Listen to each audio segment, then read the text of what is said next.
Hey, what's going on, G-Ballers? We're going to be taking a look at a new knife coming in from Ketuo. This is one you're not going to want to miss. If this is your first time stopping by, welcome to GBall Vision. Drop a comment down below. Let me know what your carry is for today. This is going to be a brand spanking new release for Ketuo, and this has the potential to be one of the best knives to get in 2025 that come in under $100. This is going to be the new Ketuo Griffin, and this is the G10 variant, they are calling it. These are going to come in right around $95, $96, and we're going to be getting a lot of knife for the money here. We got a lot to unpack. We have a beautiful G10 handle with a carbon fiber insert here, a ton of scalping and chamfering all over. It looks really good. You can tell right away this knife has some heft to it. We have our normal deployment methods with this guy, the fuller, cutout, front flipper, and rear flipper. We're also going to be looking at a nice steel backspacer that has a really cool purple anodized finish to it. And then we have a milled titanium pocket clip here, and this thing is perfectly centered up. What a beautiful looking knife without even opening this thing up. Then we have a belt satin 14C 28N blade with that cutout and fuller combo there. This thing looks mean as all hell. And then we have the button actuated liner lock, and we can still disengage this with the liner or with the button here. We have a true detent in there, ball bearings, so this is going to be smooth. They have this absolutely dialed in, nice strong detent. I love the size of the Griffin. They also have a mini V3 Griffin here, which you can see. This one comes in a more premium form. We're going to be looking at M390, titanium and carbon fiber, but they also do the mini Griffin, which is going to be a little bit smaller.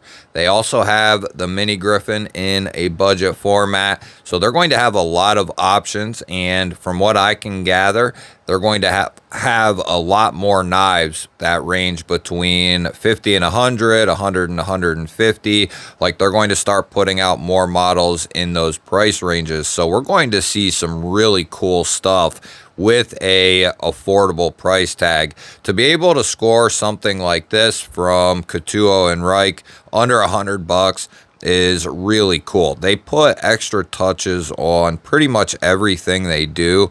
Purple anodized liners along with the backspacer here. That just gives this a really cool character. And I actually have another one of these right here, a different version.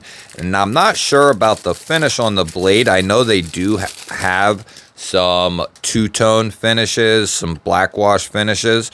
This one here, I believe, is going to have, I think this one has a belt satin as well. So here we're going to have a G10 on G10. That looks really good as well. We have that same belt satin. I mean, just think about it.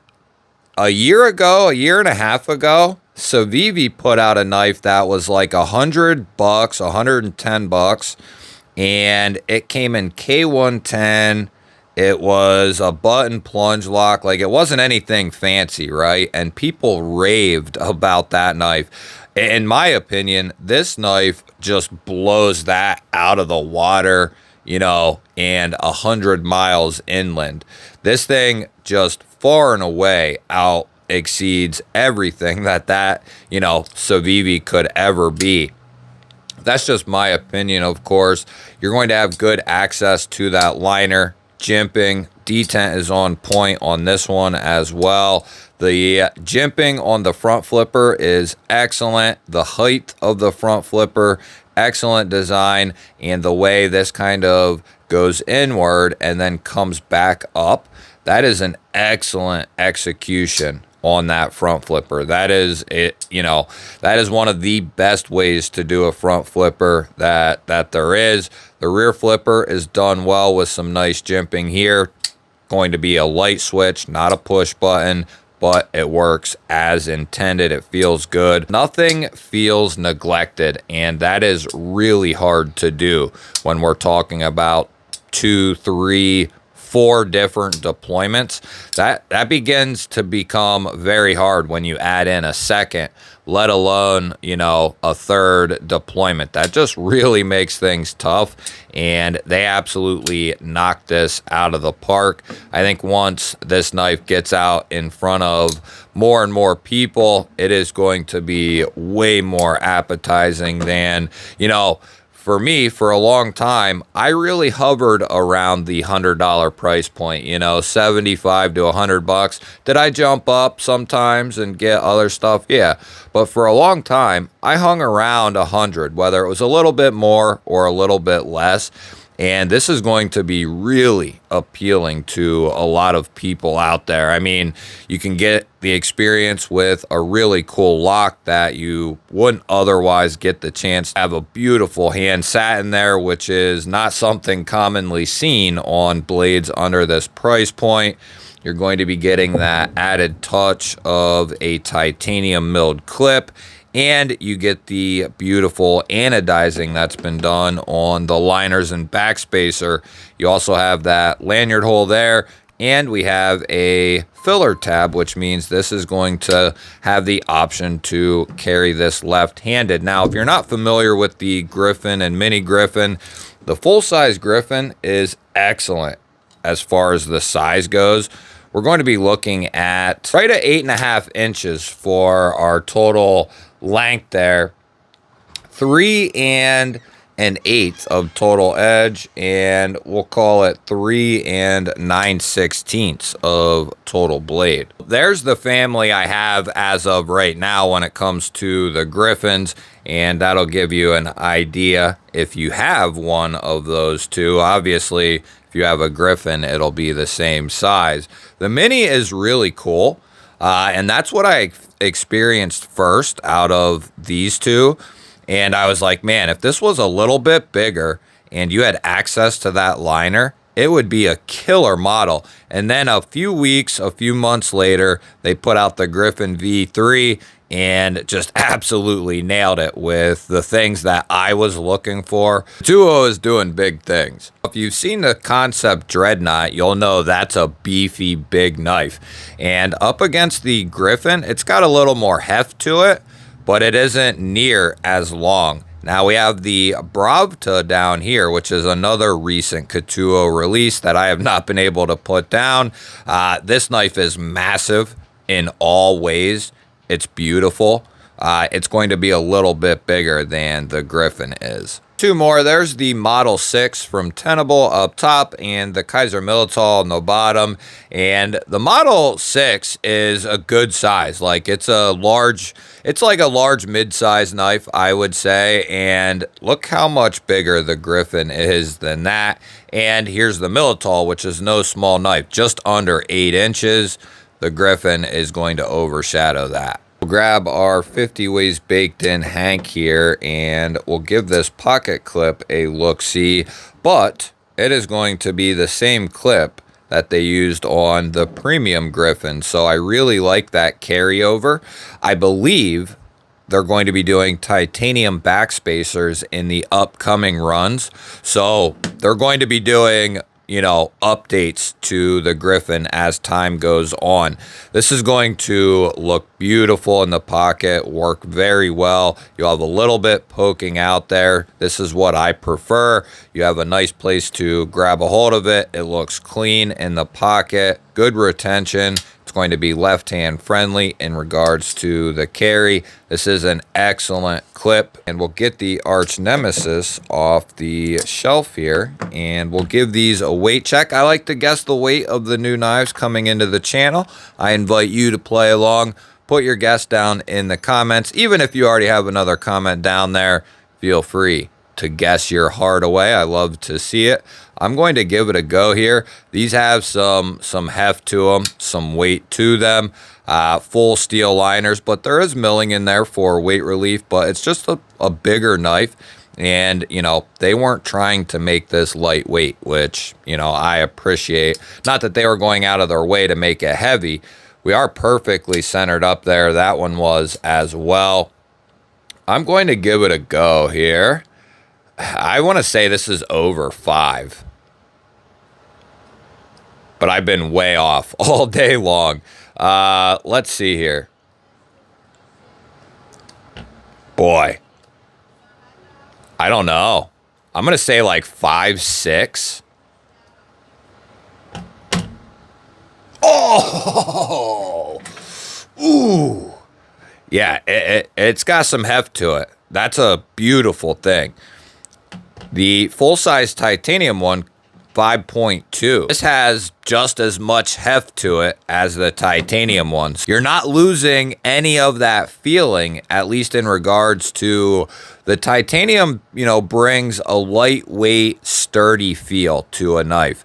This has that, but with the G10, you're not losing that feel from one to the next, which is really nice. I can just tell you from experience with those two Griffins, these are going to cut really well. These just weren't designed to be like the ultimate slicer or anything like that. We'll get a couple measurements here on the handle and blade, 0.53, but don't get me wrong, they're still going to cut.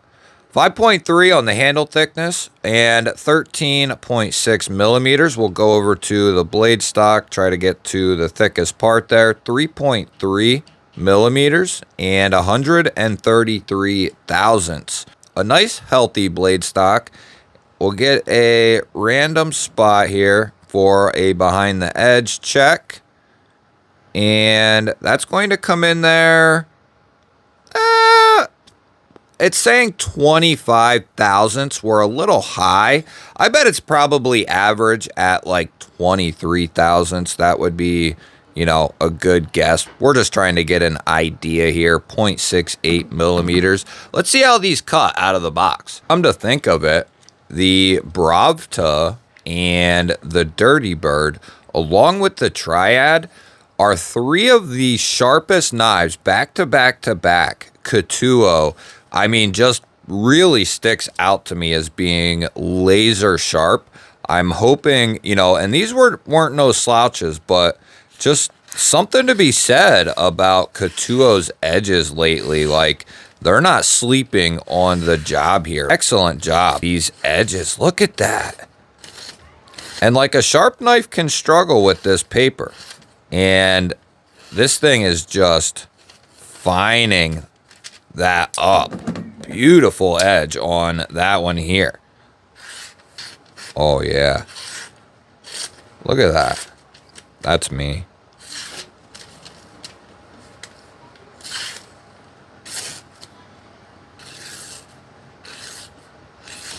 Talk about pokey. This thing is going to poke and slice. Some people I've seen complain about the area between the end of the edge and the start of the handle. I've never found that to be any type of problem for me in any form or fashion, because I think this is plenty of edge to get the job done for a folding knife, an EDC knife, right? And this area allows you to choke up behind the edge. And I like that. I like that quite a bit. You have a nice spot for your thumb to nestle in right here. Ergonomics are beautiful on the Griffin, on the full size.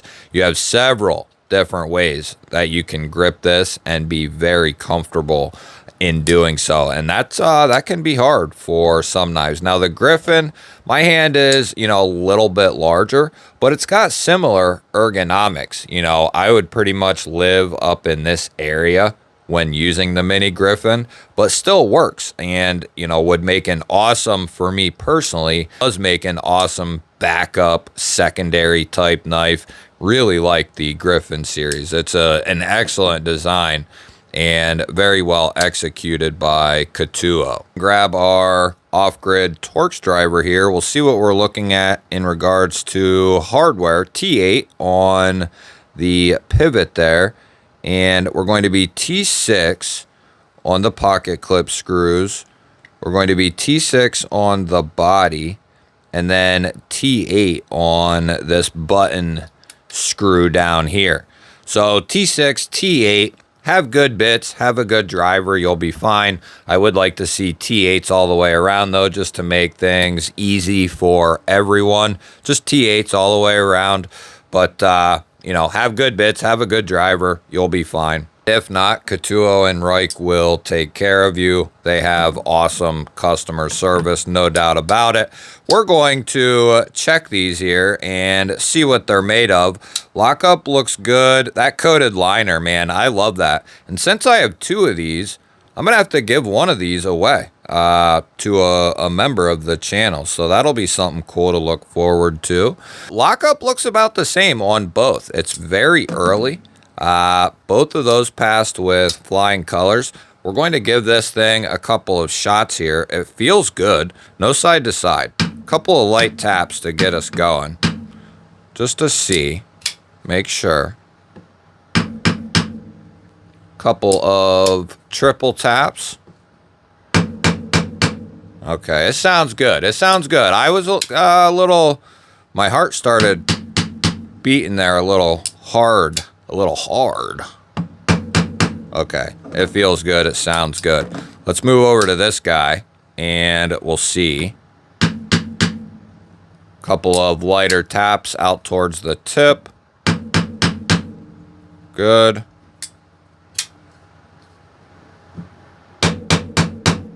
Good. Very good. And I am almost positive Reich and Ketuo do a similar check before the knives go out the door, or I believe that's part of the process that most of the knives should be going through. And if you've ever wondered, like, where do you get these cool lighters, like the coolest lighters in the game, that's where. Go to Reich and Ketuo's website, which I'll have linked down in the description. They have some of the coolest lighters, knives, pry bars, pens, you name it. They have some awesome, awesome stuff. And I think we're only really seeing the beginning of what Reich and Ketuo is capable of. I think we're going to start seeing...